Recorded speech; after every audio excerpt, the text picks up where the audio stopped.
You said you were involved in trying to get the temple, the family tree, to acknowledge or list same-sex marriages. Is that right? Yeah, Can you talk about that? It's a kind of an interesting story. So, I was in charge of partner relationships. So I managed the relationship between FamilySearch and Ancestry, Find My Past, My Heritage, the commercial genealogical company. Now, really quickly, everyone wants to know the relationship between Ancestry.com, FamilySearch, and the church. And any other commercial entities. Can you describe that really briefly? Sure. So I'll split them into two parts. There's the kind of Ancestry, My Heritage, Find My Past, and then there's everybody else. Okay. And Ancestry is by far the largest. So there are strong relationships between all three of those and FamilySearch. There's money that flows in the kind of millions of dollars, either real money or effective trading money. And what that means is, so for instance, the church has this huge stockpile, the largest stockpile of records in the world, and the commercial genealogical companies can make money off of these, and the church can't. And so what you do is you come to business relationships where the church gives them unindexed images. They produce indexes, which they then give back to the church so that records get indexed, and then the commercial company can make money off of it so that they can then produce more indexes. And how does the church benefit from that? The church benefits from that by getting more indexes that they otherwise wouldn't get. So the record's being transcribed, so they're searchable. So you get all the names kind of in a computer searchable way off of all of those images. In some cases, there's actually money that flows in. So when we did the 1940 census indexing, that was all done by volunteers, and the commercial genealogical companies kicked in some records where they had indexes that we wanted, and I think it was like $1.5 million a piece, something like that they contributed to the church that we put towards record projects, which we then shared back with them. So it's basically this ecosystem of the commercial companies making money, producing indexes, the indexes flowing back to the church so they can publish them.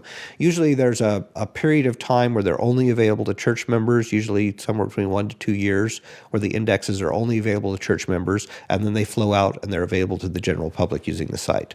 So over time, you're just growing and growing and growing. And the reason why it's good for the commercial genealogical companies is the most expensive part is going into the field and capturing the records with cameras. Indexing is cheaper than that. So it's usually a kind of 2-for-1 value trade.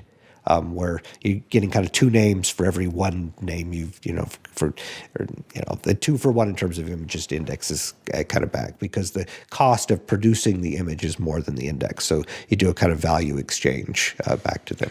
Would the church hold any ownership in any of these companies, or not that I'm aware of? I mean, there were a lot of discussions when I was there about acquiring Ancestry at some point.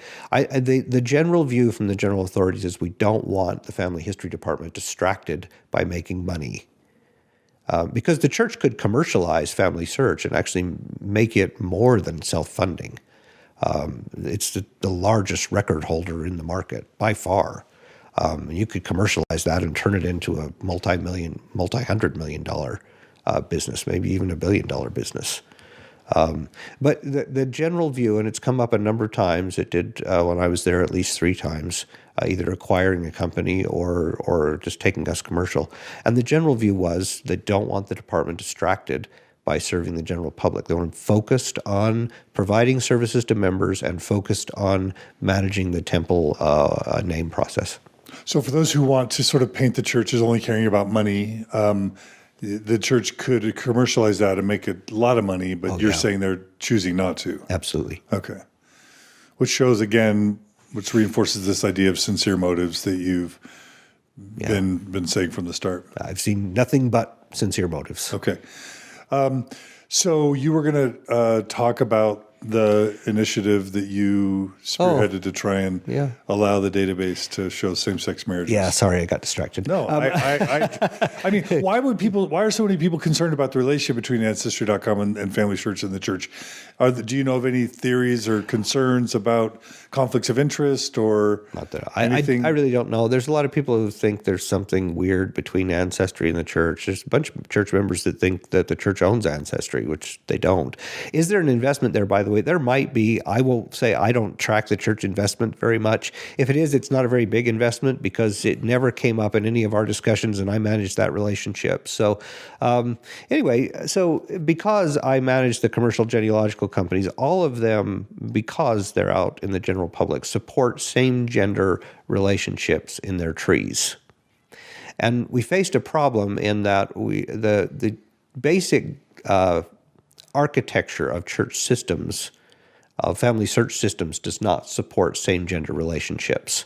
The systems are built to have opposite gender only, and it's in the heart of all of the systems and their control mechanisms, including how ordinances kind of interact with this. So we started to get records from the state of California when they legalized gay marriage, where we were getting government records. So in some cases, FamilySearch subscribes to record feeds from government. We started to get same-gender marriages through, and we couldn't publish them because the system actually wouldn't allow us to bring a record in that had a same-gender marriage in it.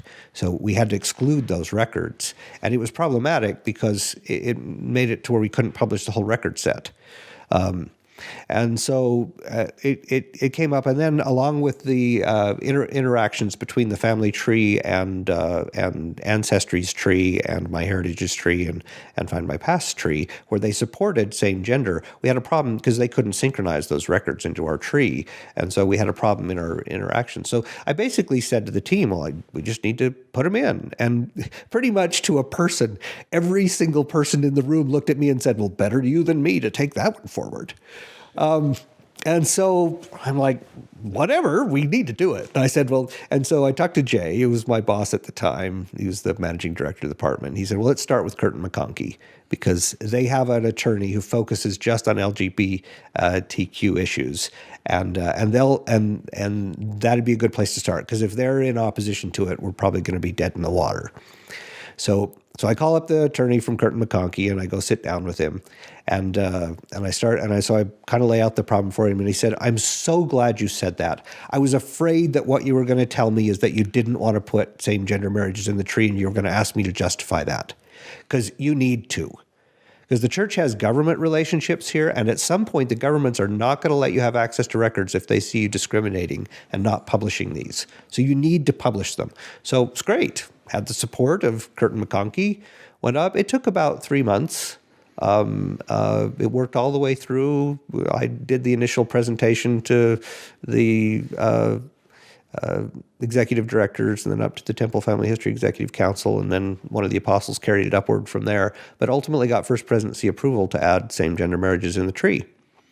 And then you had to face the trouble that this is where you have a little bit of civil service and general authority conflict. So there were a number of individuals in the engineering organization who I would say thought that it was doctrinally incorrect for us to do this.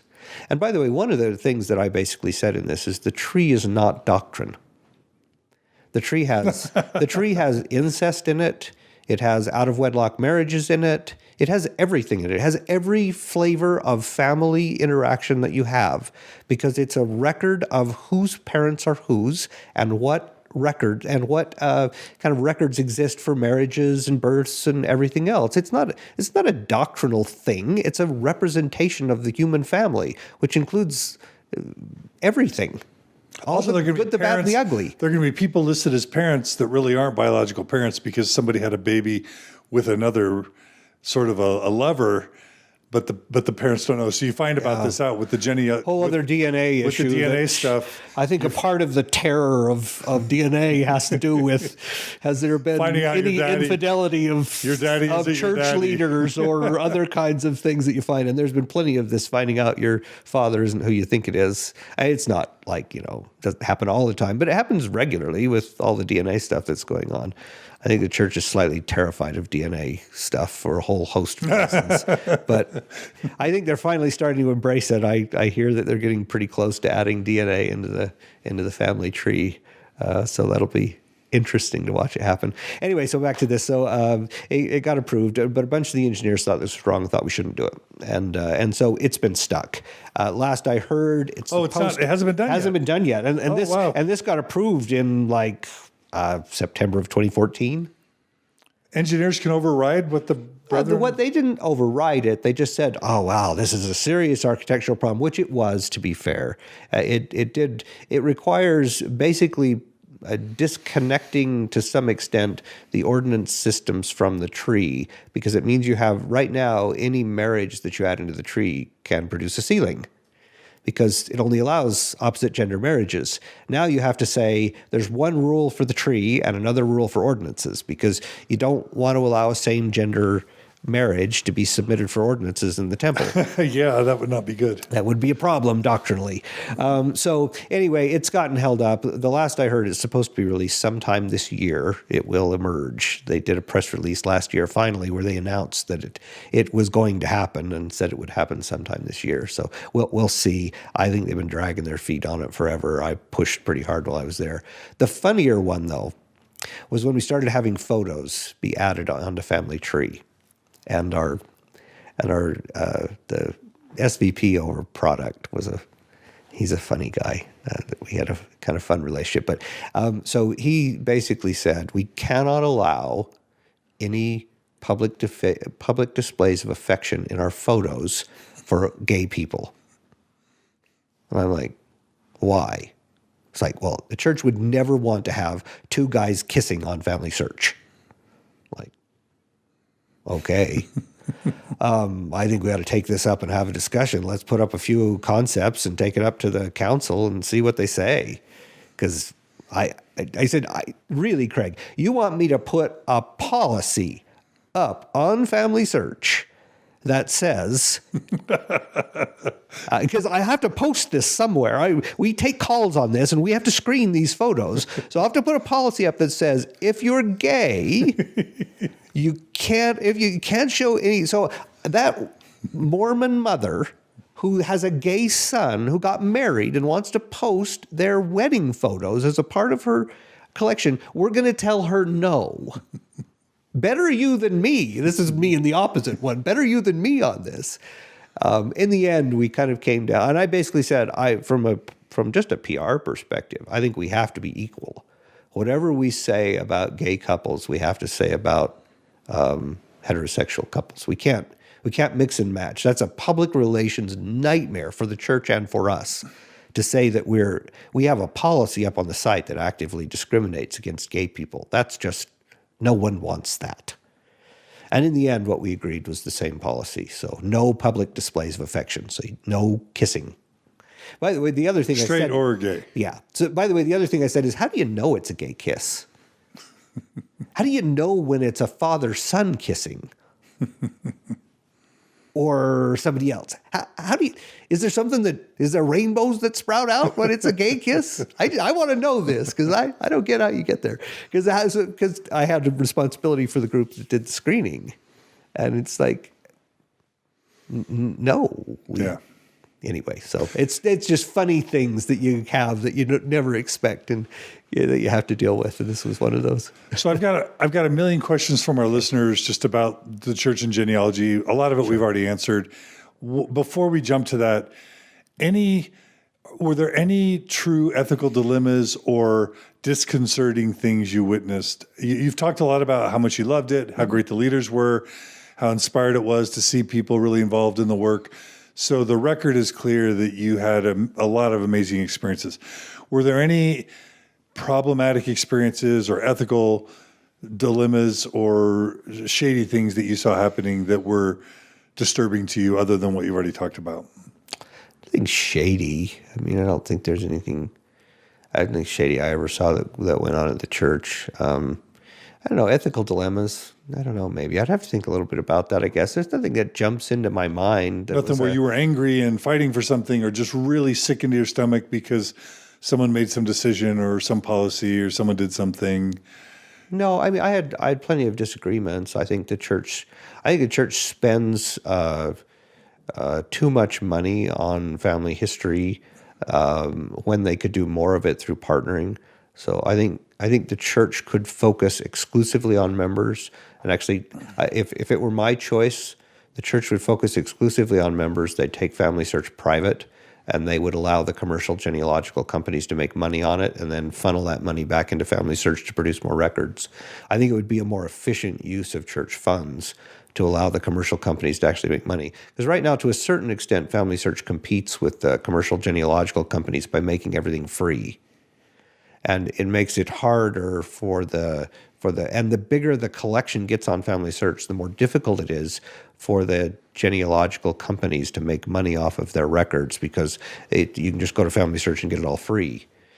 So I think personally, I think those are wrong decisions that are being made, but it's just personal opinion. It depends on where you're at. So it's not an ethical dilemma, nor is it, I mean, the people that I worked with at the church were incredibly honest, Okay. nice people. There's always things at work where you disagree with Right. decisions that are being made, but nothing that I would say, Okay. nothing nefarious in there. Okay. All right. So now we're just going to pepper you with a bunch of questions. Okay, great. So there's a lot of questions about, if I go up there now and want to see Joseph Smith's wives, is it going to list 30 or 40 wives? Yes. And then what And has the it's history official, been in the and it's- past of the church hiding versus not? All the polygamous wives and all that stuff. The church never wants to talk about polygamy. I think that's safe to say. The great thing about the tree right now is there's actually, might still be ongoing. It was ongoing when I left. There's a partnership between the Family History Department and the Church History Department to accurately reflect from historical records as best as they can the relationships that existed with all of the kind of prominent individuals in the church. So their records are completely locked on FamilySearch. You cannot change them. And those records are produced by a combination of professional genealogists in the Family History Department and historians in the Church History Department. So it's one of the interesting things that I think is not well known, that really the view on FamilySearch of those prophets and apostles is the view of the church of what those relationships are, as best as it can be represented. Now, it's an ongoing project, so it'll likely adjust over time. But at any given point in time, the wives that are listed for Joseph Smith or Brigham Young are what the church genuinely believes is historically accurate from a genealogical and a historical perspective. Okay. So it's going to show Fanny Alger there with as Joseph Smith's I wife. haven't looked at it lately, but yeah. It would show Helen Mark Kimball. It would show the 14-year-olds. It would show all that. Yeah. Okay. Are you sure? It should. Okay. I'll go look at it. Honestly, I probably should have looked at it before I came over today, but it should. It's an ongoing project to document all of that, and there's no people that are hidden on the family tree. It doesn't do any good to hide them. It means you duplicate ordinances if you hide them. So there aren't people hidden. There are ordinances hidden, but there aren't people hidden. Okay. And there are people who are locked. All of the apostles' records are all locked. They can't be changed by anyone but the department. Okay. So in your view, the church has been pretty transparent about that sort of thing. No, historically, no, of course not. Okay, how was it historically? Terribly not transparent, I think. I don't think up until the kind of essay on polygamy, I don't know. I don't think the church even now wants to talk about it. I just think they want it to be accurate on FamilySearch. I don't think most people know that really exists as a project. But I think they'd prefer not to talk about it even now. It's ugly. It has so much messiness and problems about it. I mean, even faithful members have to admit that there's a lot of problems around the polygamy issue. Joseph Smith's polygamy in particular has lots of messiness around it. I mean, whether you believe the doctrines from God or not, he exercised at very least some poor judgment in what he did. It's hard to escape that. Okay. All right. So I'll ask listeners to send in any questions or concerns about that, because I haven't tried that yet. I haven't tried it either, honestly. I mean, I knew about the project, but I've never actually gone out and looked at it. So I can't, with firsthand knowledge, say it was there. It was part of my team that I basically had a genealogist on permanent loan to the church history department. At some points, 2 or 3 genealogists on loan to the church history department that were actively doing the research around getting this documented correctly in the tree. And I had a VIP group in the library that actively maintained these sections of the tree and worked with the family organizations that did the research from the family and integrating that into the tree. So, okay, thank you for that. There have been some reported that prisoners were being used to do name extraction and the ethics of that. Can you tell that story? It's a big indexing program at Point of the Mountain. They were at one point one of the highest producing groups. I don't know. I think it's a great project. It was weird. I had the opportunity to go down and visit it, and it was the oddest, one of the oddest visits I've ever had to a family history kind of center. There's a family history center in Point of the Mountain prison. I think they've expanded it at this point out to some of the county prisons as well. It's incredibly successful. The rate of recidivism among inmates that participate in the program is significantly less, which is why the prisons like it. It's also a good activity for people, and they earn money from the prison at a kind of weird low rate. It was something like $1 an hour or something. They got paid for doing extraction when they did it for us. And some feel like that's exploitation of. I don't know. What are you going to do when you're in prison? It's a volunteer program. They don't have to do it. I don't view it as exploitation. I have to say the piece that was most interesting to me, I went in and I met with some of these inmates. I only went down once, but I had responsibility for family history centers, and that was one of the ones I had. And the local leader kept pestering me until I finally visited there because he said the program was so amazing. And honestly, probably one of the most spiritual experiences I've ever had was sitting with those inmates inside of the prison, with them kind of sharing with me the benefits that they got out of this family history work. It was wonderful discussion. And then I'm talking with the director later, and he said, "Yeah, you don't want to ask what that guy did to get in here." So do I think it's exploitation? No, and it seems to be a pretty beneficial program, beneficial all the way around for the inmates, for the prisons, for FamilySearch, for getting records indexed. It's a great program. Okay. Let's see. Someone asked, how committed are members who are currently or former FamilySearch employees? In other words, have you seen any tendency of current or former FamilySearch employees to kind of lose their faith? No more than anyone else, I would say. No more nor less than anyone else. You have people falling out of the church, I don't know, pretty regularly these days, and some of those are church employees. So I think that church employees are neither more nor less faithful than the average church member, probably. And probably, I don't have any stats to back this up, but I would say probably about the same, maybe a little less fallout. I would say what you have are more non-believing attenders among church employees than you have in the general population, because their income is dependent upon holding a temple recommend. So unless they want to switch jobs, they have to go to church and they have to pay tithing. And so I think you have more individuals who have lost their testimony but still go to church and pay tithing and things like that than you would find outside of church employment. Okay. All right. Particularly true among the genealogists, where jobs are hard to find, and that's a really premier job, working for family history, working for the family history library. Do you have any sense for how many, ordinances are performed on an annual basis in the temples? Oh, I didn't really look before I came. I'm not sure off the top of my head, to be honest. It's millions, but I'm not sure exactly how many off the top of my head.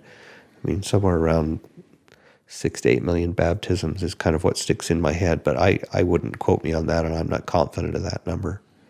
Okay. I might be able to get at it. I might have something back in my old stuff where I can get at it if someone's interested. Okay. Do you have a sense for whether that number is growing or shrinking? Like over time, Are we doing more and more or less and less over time? Slowly growing. So all these temples being built, and even though the church is flatlining or possibly declining in membership, we're still able to somehow get more temple work done. Yeah, it's slowly growing. The temples, new temples do not add materially to temple ordinances done. The rate has been slowly rising regardless. I think one of the real conundrums for the church has been the fact that building more temples does not dramatically increase the amount of ordinances that are done. There's a general trend upward over time. The trend upward has a tendency to be related to church membership more than number of temples. Okay. Okay.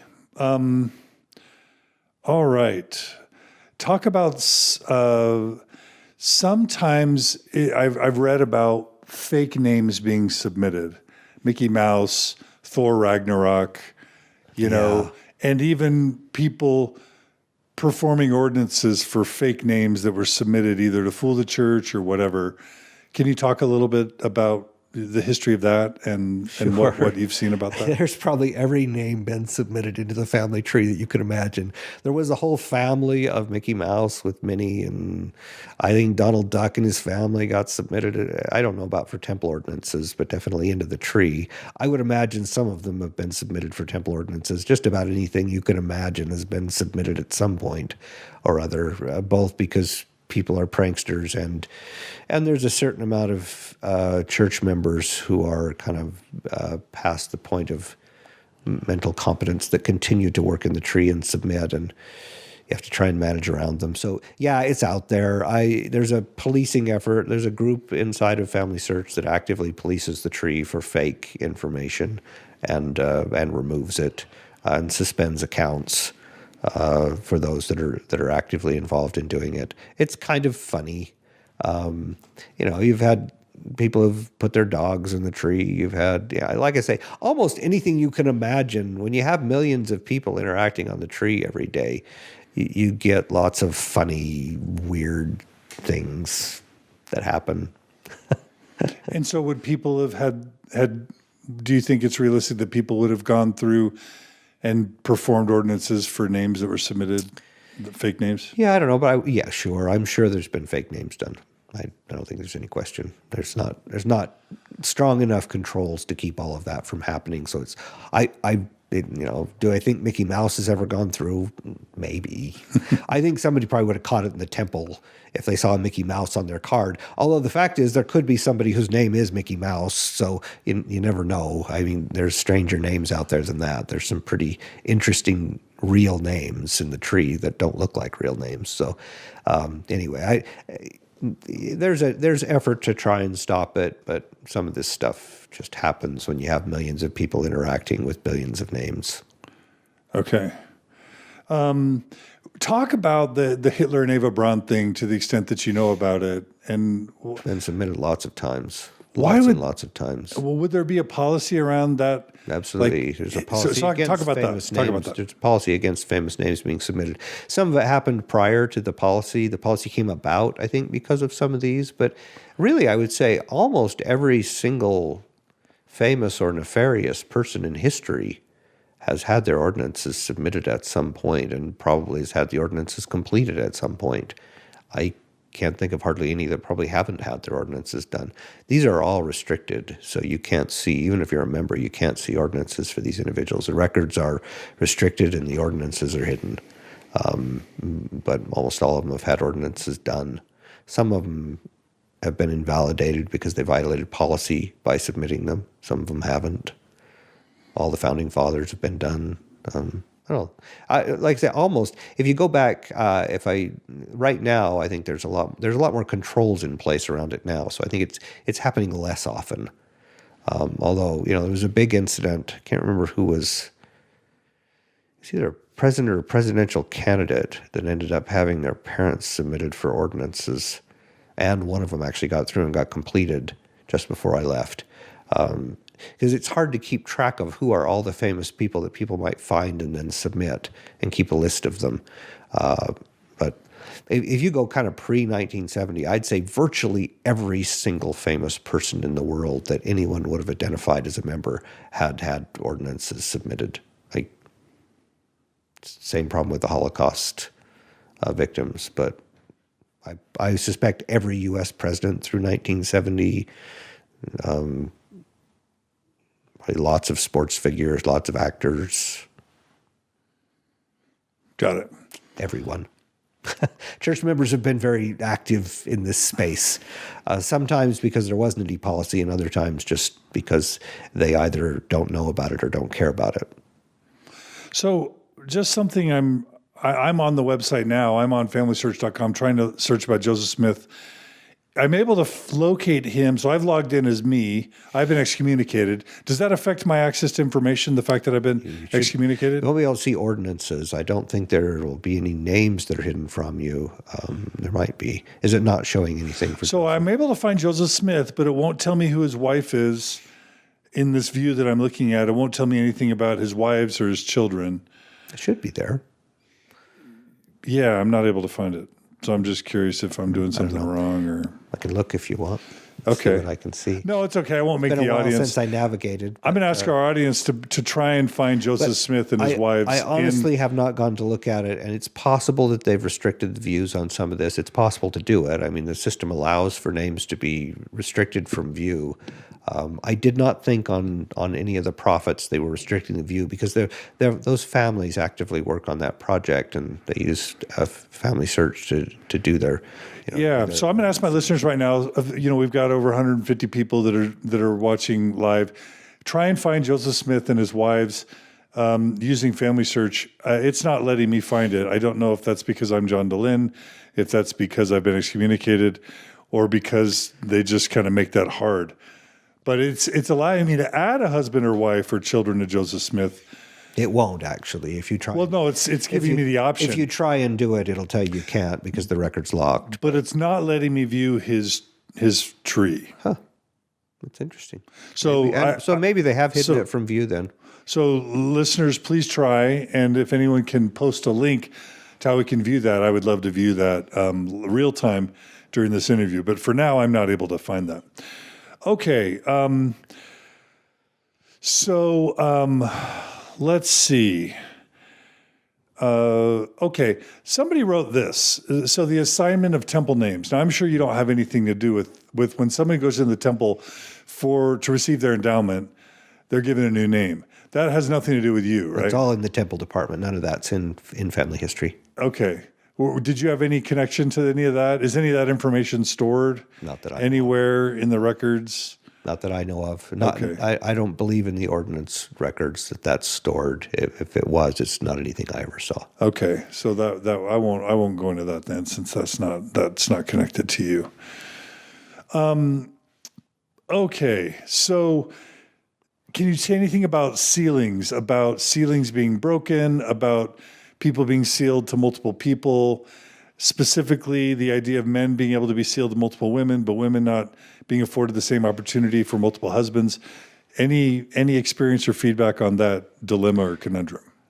Those rules don't exist for deceased people. Deceased people can have multiple sealings to male and female. The restriction around being sealed to multiple wives or multiple husbands doesn't exist in dead records, only for living. So you can seal, as long as they're opposite gender, you can seal anyone to anyone. Okay, got it. All right, so Ryan Yonk, my good friend Ryan Yonk, he has been able to send us a link to Joseph Smith's family tree. And I'm able to view it all, so I don't know why I was doing it wrong, but it definitely has all the wives there and the children. Helen Mar Kimball's there. It has her, let's see, born in 1828 and married in 1843. If we do the math, what is that? That's a few months shy of her 15th birthday, I'm guessing. Yeah. Okay, and of course there's no children showing from any of these marriages, so I guess that would just show... Well, as of now, I think for beyond Emma, there haven't been any documented children from any of his other wives. So, DNA may reveal that something happened, but as of right now, I don't think there are any children. I think Emma is the only children that Joseph Smith had, as far as I know. I'm not an expert in Joseph Smith's genealogy, but as I understand it, that's it. Okay. Let's talk about kind of at just a higher level. There are people who just have concerns about temple work. I'll just read a couple. One person writes, "Isn't temple work just tedious work that is irrelevant to an all-loving, all-knowing, omnipotent God who can take care of all these problems in the next life if there is one anyway?" So there's just this idea, why would God make this necessary? God could wave his magic wand, say, "You're all in heaven. I know your hearts." And so that's possible. And then certainly because we know that our names will never recover until the millennium anyway, and we're never going to have enough members. There's probably more people being born in China each day than that would always outpace the declining membership and whatever temple activity's done. So in some sense, the bulk of all temple work is going to be done in the millennium anyway. Why doesn't God just kind of wait and let it all happen then, or use his magic wand or his power? Can you talk about just how some would say this is a catastrophic waste of time and money and energy and attention for a number of reasons? What are your thoughts on that? And did you think about that over the years? Sure. One of my serious questions that I can't remember if it was Elder Eyring or might have been him but was why do we do? One of the questions I had is why do we do parent-child sealings? What's the relevance of that? If we're all going to be couples and gods in the next life, what's the relevance of parent-child sealings? And I think there's a lot of questions around that I never got a satisfactory answer as to why we actually do them. But in a broader sense, I've heard two answers that I think are reasonable. And I'm no doctrinal expert around this, so I'll just share what I've thought about and what I've heard. One is that just the general sense of that ordinances are required from God and we don't know why. That's fine. There's lots of things that we do that God says that we just don't know why. But the other is beyond just the fact that it might be necessary for salvation, there's something personally sanctifying and personally important about the promises that we make in covenants. Not because God requires them, but because they transform us in some way. That creates a different relationship with God and a different relationship with ourself that helps to sanctify us better in this life and protect us better against, to help us become the person that we ought to be able to be. And it's less about the next life and more about this. And I think there might be something to that. I would say that my temple covenants, particularly my marriage covenant, made me take it more seriously than I might have otherwise. Made me stay kind of more committed to it than otherwise might have. And I think that's true of a lot of members. So, and the fact that you made it both with your spouse and with God, I think makes a difference. So I don't have a satisfactory answer for this. I've asked the same questions. I don't really get why God would need us to do these things. The endowment was incredibly troubling to me when I went through it the first time. I went through it while the penalties were still there. And I found it incredibly creepy and incredibly cult-like, and I nearly walked out. If I hadn't been getting married the next week and my marriage couldn't have gone forward, if I didn't stay in there, I would have walked out because I just found it was nothing like I'd ever experienced, and I found it incredibly creepy. And I had a hard time going back to the temple after that. I actually didn't go back until after the penalties were removed. Not because I found the penalties that troubling. It was still creepy when I went back, just the circle of prayer and veiling your faces, and I don't know, something super creepy about that to me. And I never quite got over that. I went through it enough times that it started to feel normal to me, to where I didn't, but I wouldn't say I ever felt particularly spiritual anywhere except for the celestial room. That was nice and peaceful in there, or the chapel before you went in. with the organ music. Those felt peaceful and spiritual to me, but the ordinance itself, maybe I'm just not spiritual enough, I don't know, but I never found it very uplifting or helpful to me personally. Yeah, and that's the common argument, that even if all this temple work isn't legitimate, or it's more for the people doing it than it is for the people receiving it. Because the people receiving it still have the option of declining it. Yeah. And then there's all the duplicates. 30% have been duplicated anyway. That's massively inefficient. If you add up all the people that aren't going to accept it, and then all the duplicates, some would say, this is my grandparents' golden years. This is their retirement. They could be, and then there's the argument they could be sanitizing water, building wells, educating kids in Africa. They could be investing in charities. They could be enjoying their golden years, water skiing, whatever it is they do. If they knew, if they really thought it through, in some sense, their lives are being wasted. Maybe all of our lives are wasted on lots of things. We all watch lots of television. We all go to lots of sporting events. You can argue all that's wasted. I don't think there's any such thing as wasted life. There's time that we spend in activities that we like and enjoy. And a lot of people get fulfillment out of their church service in ways that enrich their lives. So I think we should be careful about thinking harshly about someone wasting their time on something that we don't see as has value when they do. Because I will tell you, there's many members of my family that get significant value out of both the church and the temple, and I personally wouldn't take that away from them. It adds materially to their lives in positive ways, and I think that's all to the good. Because you could flip the argument and say, what would these people be doing? My stepfather, who passed away last year, worked 20 years in the temple, and it gave him a reason to get up in the morning. Right. It gave him a reason. It made him feel important. Yeah. He had leadership responsibilities, and he loved it. He loved going to the temple every single day and serving, and you could argue it deeply enriched his life. I think those that have exited from the church, I don't know. I went through a period of time in which I was in that, I don't know, I guess I call it my burn it down phase, when I'm irritated by lots of things. But I don't know, I guess I emerged from that in a different space of saying, the church has added value to my life, not so much these days, but has in the past. But I watch it in terms of its impact on some of my siblings and other parts of my family, where they just find so much personal value in it. I mean, who am I to judge their choices and what adds value to their life? I don't want them to judge me and what adds value to my life. I'm not going to try and take that away from them, nor judge what they find that has value to them. It's their life to live.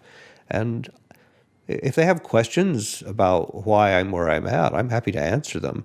But I don't feel the need to try and change their lives any more than I would want them to change me. And some of them tried that, and it's not been very successful. So. Okay. And that's a very reasonable, compassionate point of view. But if somebody says, okay, but those people, the third of those ordinances done where the names weren't even legitimate, Yeah. they would say, now that's, and they weren't told, hey, by the way, the church kind of coming clean and saying, hey, we've had this big problem. I hate to tell you this, but all you members who have spent decades and generations doing temple work, about a third of those names were duplicates, and we apologize for that. We wasted your time. We'll try and do better. Yeah. Would that have been appropriate? The church is not transparent and doesn't apologize. I think that's where they're at. I don't like that. I don't think it's a good idea, but that is where they're at. Do I think it would have been better to be transparent about this? Yeah, I always think it's better to be transparent and help people know what's going on, because I think it lets them make more informed choices about their own life, about what their behaviors are. I actually think being transparent about it probably would have reduced the amount of duplication by helping people be more sensitive to it. But that's me, hindsight 2020, of people who were trying to make good decisions. I understand why they don't want to share it. I think it's wrong. I think it's, in the same way that I think it's wrong that the church isn't more transparent about its finances and some of the abuse situations that go on and things like that. I just think in general organizations like the church are better being really transparent. But I'm not the one having to make the decisions. Maybe I'd feel differently if I was. Sure. Okay, this is going back to the listing of Joseph Smith on FamilySearch.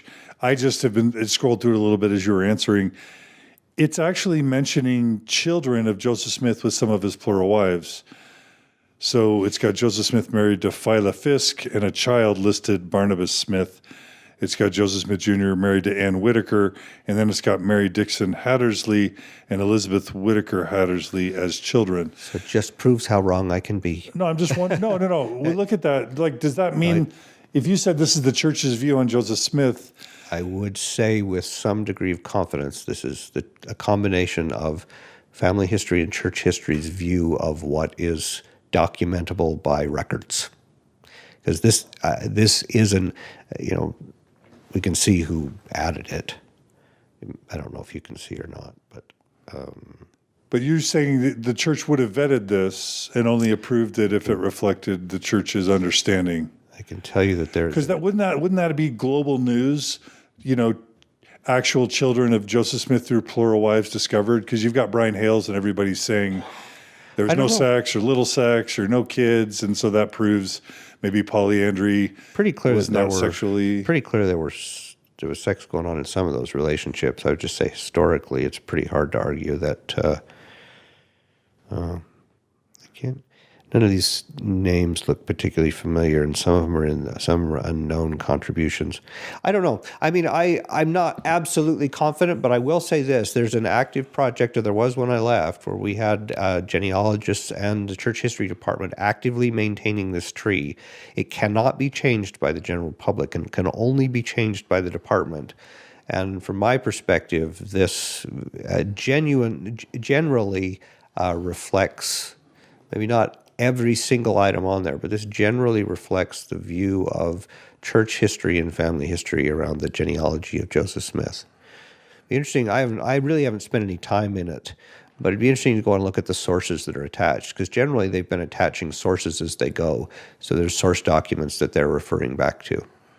Okay, and just because we're talking about it, I see a Fanny Young. I'm not seeing a Fanny Alger listed.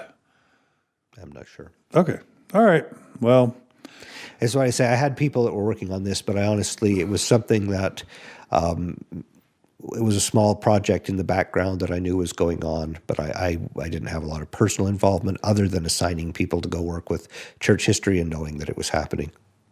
Okay. And having discussions around locking it down and how it maintained it and how we worked with the family organization to update information as they found it and vet information as the family organization found it. So the kind of policies around what we were doing I was involved in, but not the actual research. Okay. A lot of our listeners are liking your call for transparency. All right. So several people want to know if the church offers a good pension for its employees. Yeah, pretty decent. One of the few employers left that actually offers pensions, or at least it was when I left. It's not, you're not going to get rich off of it, but it's a decent pension plan. I would say go back to the kind of 50s to 70s when corporations were offering pension plans, and it looks a lot like that. So I don't have a full pension because I wasn't there the full time till I retired, but I have a pension that's sitting out there right now that'll fund out when I retire. And do you have a sense that that's threatened by you speaking publicly in any way? Or? I don't know how they could. It belongs to me, so. Okay. Guess we'll find out. And you didn't have to sign NDAs or anything to be entitled to that? If I did, I don't recall any of them in particular, and I don't think any would extend to 4 years beyond my employment. So, and I'm not talking about much here that hasn't been, that you couldn't find in sources in general. I mean, some of the budget numbers, maybe some of the duplication numbers, but it's not like the church is actively hiding this. They just don't talk much about the stuff I'm talking about in family history. There's not much of this that if you were determined, you couldn't go find out. And the church from my perspective, doesn't generally chase down people that talk about things like this, because all it does is create more publicity about them persecuting people. Right. So I don't think they generally do it. A listener's They asking, might try and excommunicate you, but it's too late. So too late for you? yeah, I resigned. Oh, okay. Yeah, so. You resigned. One listener's asking, were blacks or African Americans who died before 1978 allowed to receive all the ordinances when the priesthood ban was lifted? If not, how long did it take before it to be allowed? In other words, how did the church handle blacks before and after the priesthood ban in terms of the genealogical database and temple work, as far as you know? So I was only 13 when the priesthood ban was lifted, so I don't know the answer to that, to what they did pre and post. As far as I know, everyone can receive ordinances at this point. There are no restrictions in the tree. Race isn't tracked in the tree. There are no restrictions in the tree, so anyone could be submitted for any ordinance. Okay. Regardless of, I mean, obviously, if you're a female, you don't get the priesthood and some things like that. But outside of the kind of normal gender stuff in the church, there's no restriction on who can receive ordinances in any way. Okay. Temple Ready didn't have any restrictions on this either, as I recall. Been quite a few years since I used it, but I don't believe it had any. There's no race stored in any of these records, so you wouldn't actually know what race someone was. Okay. Do they do anything to accommodate ambiguous sexual identity? In other words, intersex individuals that aren't male or female? Have to be male or female in the tree right now. Okay. I don't see that one changing anytime soon, although there are a number of localities that have started to allow for multiple gender and no gender on birth certificates. And as that starts to happen, particularly the more than one type of gender, FamilySearch will have to figure out how to deal with it, because you have to figure out how to publish the record, and it'll mean there'll be multiple genders on the site at some point in order to publish those birth records. Someone asks, why do names for baptisms always seem to be from other countries, nearly impossible to pronounce, but endowment names always seem domestic? This is a serious question. As Young Men's president, I did youth baptisms every 6 weeks for 5 years. Obviously not a scientific sampling, but I always wondered why the baptism names never seemed to make it to the endowment. We talked about this a bit. Because there's an enormous backlog of endowments, enormous backlog, like an infinite backlog of endowments. So you're still working through the British extraction names in endowments that were some of the earlier ones done. And you probably will be for your entire lifetime working through those names. This huge backlog of endowment names. I wonder what percentage of all baptized dead people have had their endowments done. I don't know that. It's not a very big percentage, though. Like less than 10%? Oh, I would guess.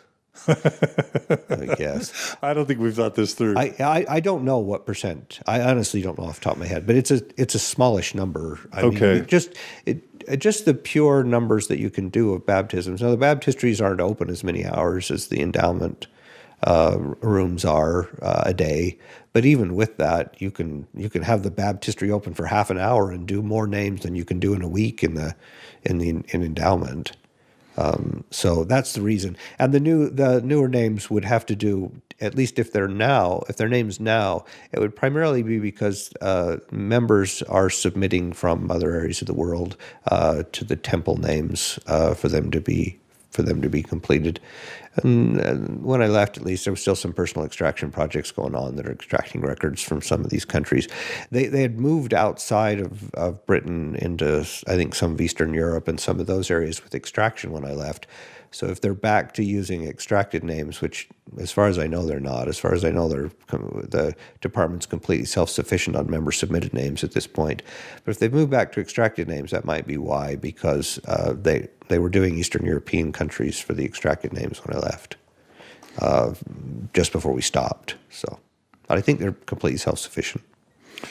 Okay, I'm thanks to Ryan Yonk, I'm corrected. Fanny Alger's there. She's under Francis Ward Alger. So Joseph married, I guess, two Fannies, a Fanny Young and a Francis Alger, who was known as Fanny. So thank you to Ryan for clarifying that.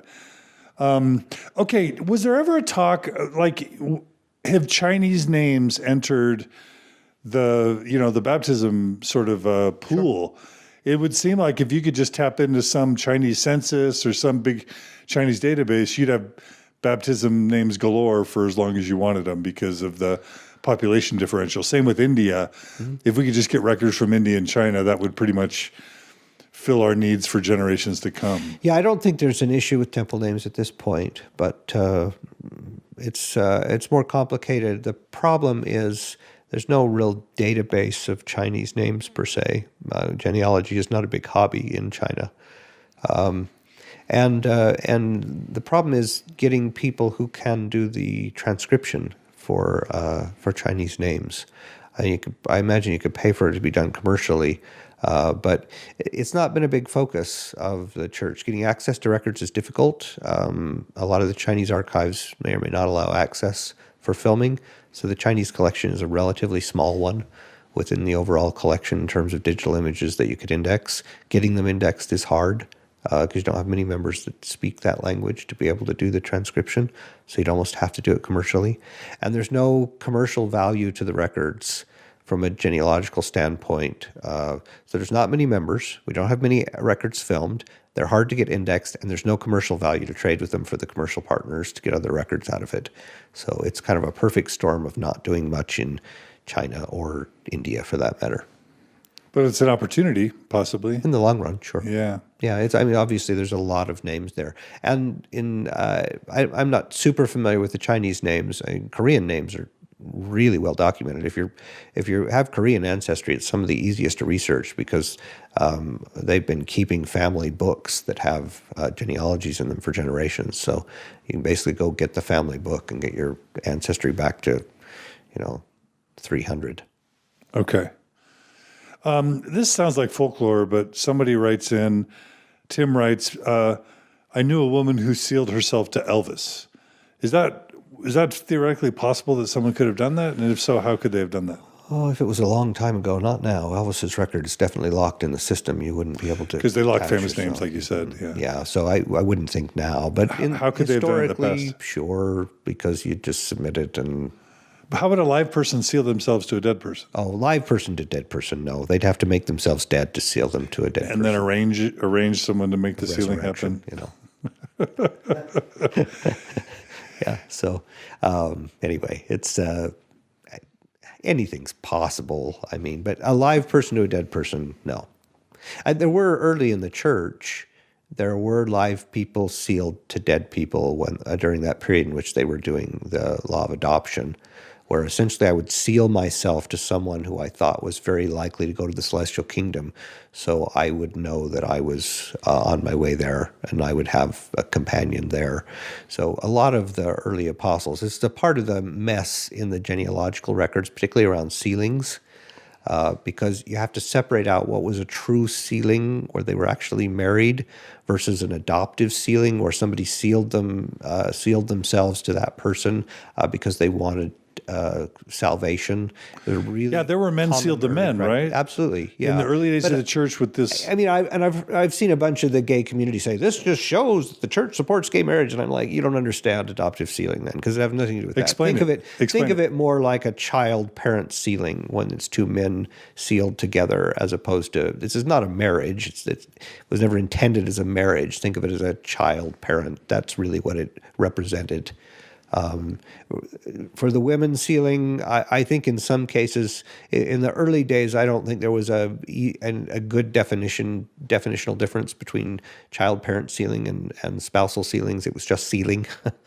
And so I think a mix of them are kind of spousal sealings versus child sealings. But it doesn't mean, particularly in the, I don't know what, it's probably the first 30, 40 years. I'm not sure exactly how long it lasted. I'd have to go look it up. But during that time, you can't assume that if there's a sealing that they were married, because even the live ones, they were not all married. There were adoptive sealings. That gives Joseph Smith an out that he was just getting sealed to these women, but not actually marrying them or having sex with them. It's one of the arguments from apologists for some of these marriages, that they were not actual marriages, that they were adoptive sealings, where he was sealing them to his family from a salvation perspective. And I think there's some evidence for at least some of the wives that that's true. There's definitely plenty of evidence for the other wives, in my opinion. I'm not a professional researcher on Joseph Smith's family, but I think there's plenty of evidence for others that they were true marriages, in the same way that Brigham Young had plural marriage. I mean, the doctrine was plural marriage. It wasn't adoptive sealing. That grew out of something early on where I think the doctrine was misunderstood.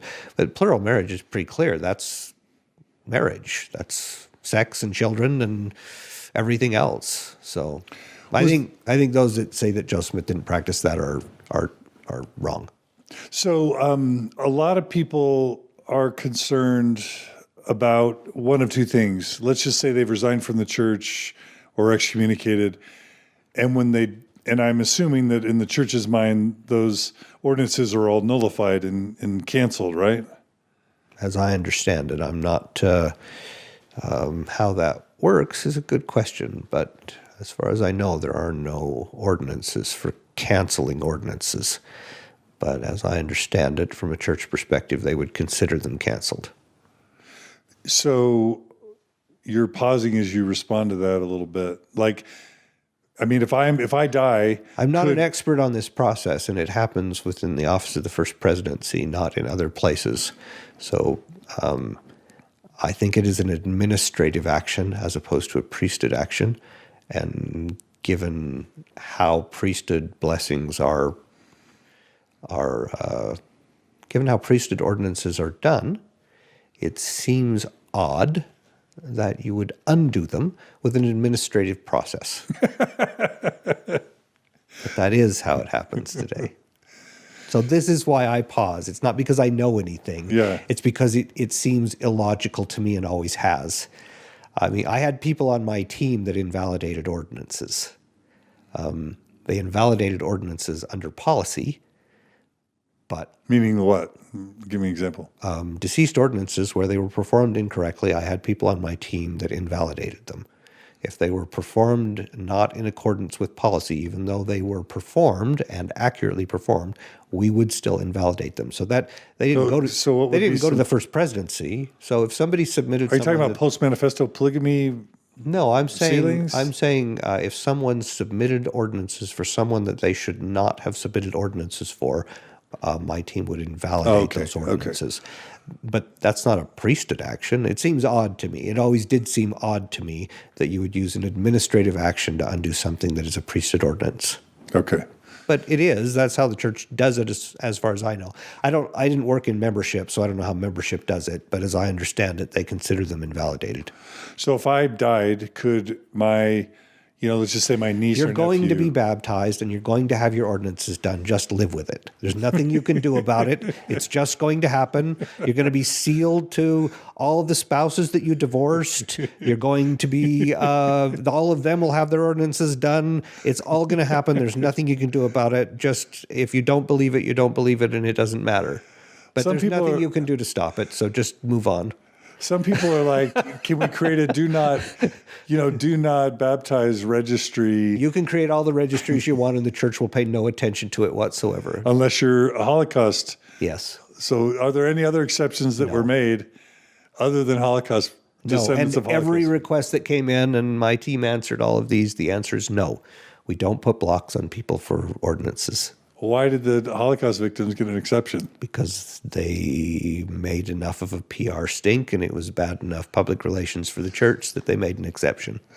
So others would have to, like slaves, descendants of slaves could theoretically maybe shame the church into not allowing that as well. Or possibly. If it was politically sensitive if they enough. organized it well enough and did a PR campaign well enough, there could probably be other groups. There's been a couple of other church groups that have tried to organize around this unsuccessfully so far. So the church is very resistant to creating do not perform ordinance lists. Very, very resistant. So the question was raised a few times because there are some people really emotional about this.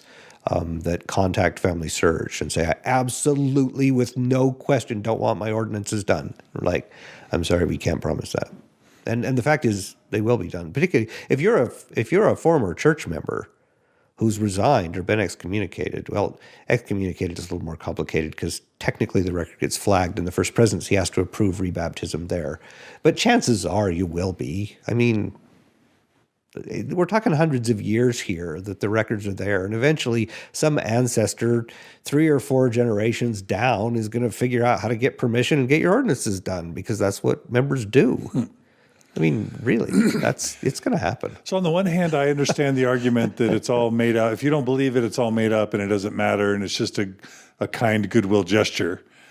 On the other hand, I guess I could see why people would say this is a desecrating act to my ancestors and stop it. It's disrespectful. I didn't really understand how offensive it was until working for FamilySearch, and I had the opportunity to speak to a few groups and a few individuals.